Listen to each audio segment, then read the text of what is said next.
మా పాప పేరుండి నెల్లూరు శ్రీ వైష్ణవి. కొత్తూరు గ్రామంలో మర్రిపాటి రాజేష్ అన్న అబ్బాయికి మ్యారేజ్ చేసాము. మాది పల్లిపాడండి.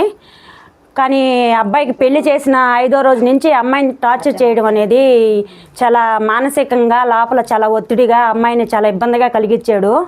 వాళ్ళ తమ్ముడు, వాళ్ళు నాన్న రామ్మోహన్ రావు, వాళ్ళ తమ్ముడు దిలీపు, అదేవిధంగా వాళ్ళ తమ్ముడు భార్య కళ్యాణి, వాళ్ళ అమ్మ నిర్మలమ్మ, వీళ్ళంతా కూడా కలిసి నా బిడ్డని మానసికంగా లోపల చాలా ఒత్తిడిగా చాలా ఇబ్బంది కలిగించారు. అదే రోజు ఇప్పుడు 4 సార్లు అమ్మాయి పెళ్ళైన కాడి నుంచి 4 సార్లు గొడవలు జరిగి పెద్ద మనుషుల తరపున కూడా మేము పంపించి విధానం కూడా చేసాము. కానీ మళ్ళీ కూడా అమ్మాయిని మెడబెట్టి గంటేసి కుతుకు పెట్టుకొని గందరగోళంగా చేసి అమ్మాయిని కట్నాలు తెమ్మని కూడా వేధింపులు చేయించడము. అదేవిధంగా మేము పెళ్లి చేసేటప్పుడు 5 లక్షలు కట్నం ఇచ్చి 12 సవర్లు బంగారు పెట్టి మేము చేసాము. అయినా కానీ ఇంకా కూడా మమ్మల్ని ఇట్లా ఈ విధంగా కట్నం తీసుకురమ్మని ఏదో డబ్బులు ప్రెజర్ చేసి అమ్మాయిని, అప్పటికి అమ్మాయి వచ్చి అడుగుతున్నప్పుడు కూడా మేము కొద్దో గొప్ప ఇచ్చి పంపిస్తా ఏదో సర్ద పెట్టి చేస్తుండేము. అయినా కానీ అమ్మాయిని చాలా ఇబ్బందిగా మానసికంగా ఇబ్బంది కలిగించి 4 గోడలు జరిగే విషయాలు కూడా బయట తీసుకొచ్చి పబ్లిక్ చేయడము. వాళ్ళ తమ్ముడు ఏంటంటే వాళ్ళ అన్నబోధులు నేను సాటిస్ఫై చేస్తాను, మా అన్నబోధులు నీకు నేను శారీరకంగా కూడా నేను చెప్పి అమ్మాయిని అడగడము. అదేవిధంగా అమ్మాయి ముందు ఆ రోజు 13వ తేదీ 12వ తేదీ వచ్చి ఇంట్లో గొడవ జరిగిందంట. అమ్మాయి 4వ నెల ప్రెగ్నెంటు. అమ్మాయి కడుపు మీద కూర్చొని గొంతు బిసుకుతా నువ్వు అట్టా ఎట్టానని చెప్పి నోటుకు వచ్చినట్టు మాట్లాడుతా అమ్మాయిని చాలా ఇబ్బంది కలిగించి ఏదేదో మానసికంగా చాలా ఇబ్బంది, అంటే శారీరకంగా కూడా అమ్మాయిని చాలా హింస పెట్టాడు.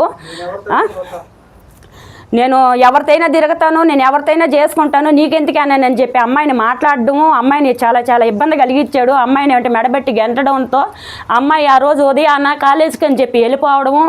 అదే రూట్ను మళ్ళీ వచ్చి మా ఇంటికి పల్లిపాడికి రావడము.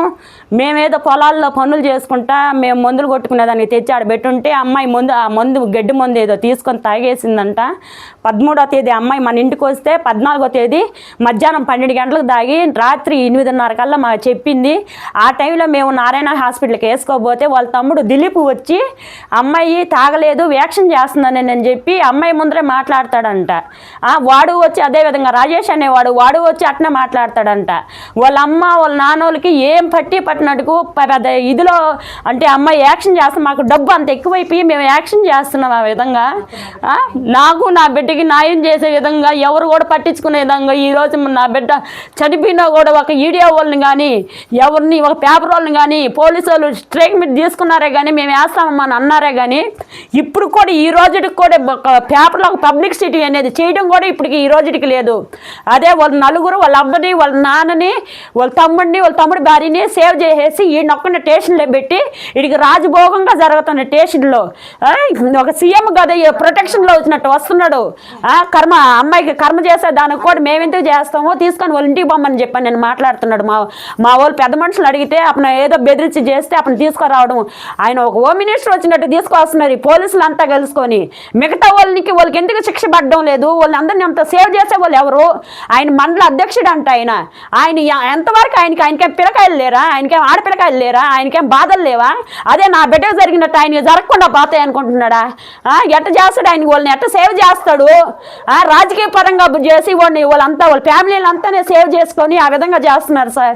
ఈ రోజు నా బిడ్డ చనిపోయినా కూడా ఒక కంటి నీటి ఓడికి అసలు ఏ ఫీలింగ్ అనేది లేకుండా, ఒక కంటి నీళ్ళ సుక్క అనేది విధానం లేకుండా నా బిడ్డ ఆ విధంగా శపం మీద మునుకోన్నా కూడా వాడు ఒక రౌడీగా ఉన్నట్టు ఆ విధంగా ప్రవర్తించేవాడు. వాడు ఇంకా మానసికంగా నా బిడ్డను ఏ విధంగా హింస పెట్టుంటాడు? అమ్మ ఎమ్మెల్యే మేడం నువ్వన్నా నాకు న్యాయం చేసినట్టు, నా బిడ్డకి నాకు న్యాయం చేసినట్టు చేయడమ్మా. అదే నేను కోరుకుంటున్నానమ్మా. ఇక్కడ ఎవరు నాకు న్యాయం చేసినట్టు ఎవరు కనిపించడం లేదమ్మా.